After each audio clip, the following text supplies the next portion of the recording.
A reading from the book of Genesis. God blessed Noah and his sons, saying to them, Be fruitful, multiply, and fill the earth. Be the terror and the dread of all the wild beasts and all the birds of heaven, of everything that crawls on the ground and all the fish of the sea. They are handed over to you. Every living and crawling thing shall provide food for you, no less than the foliage of plants. I give you everything, with this exception. You must not eat flesh with life, that is to say, blood, in it. I will demand an account of your lifeblood. I will demand an account from every beast and from man. I will demand an account of every man's life from his fellow men.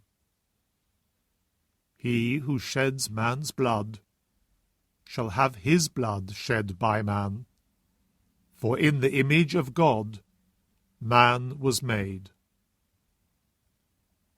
As for you, be fruitful, multiply, teem over the earth, and be lord of it. God spoke to Noah and his sons.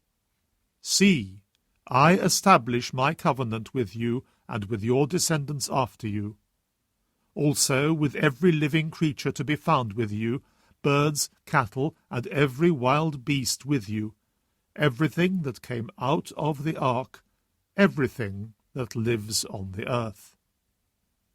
I establish my covenant with you.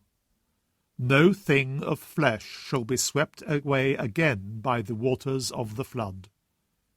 There shall be no flood to destroy the earth again. God said, Here is the sign of the covenant I make between myself and you and every living creature with you for all generations. I set my bow in the clouds, and it shall be a sign of the covenant between me and the earth. The Word of the Lord.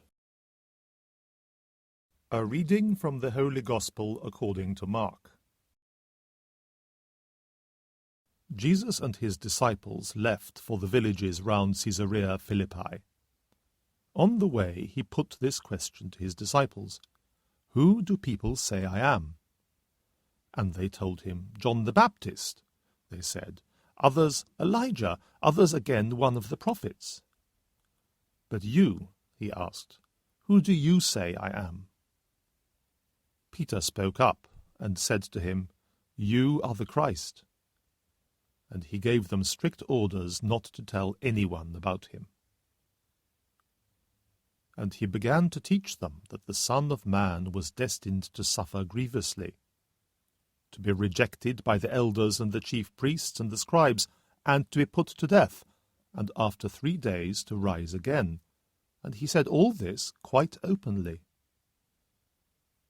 Then, taking him aside, Peter started to remonstrate with him, but turning and seeing his disciples, he rebuked Peter, and said to him, Get behind me, Satan, because the way you think is not God's way, but man's. The Gospel of the Lord.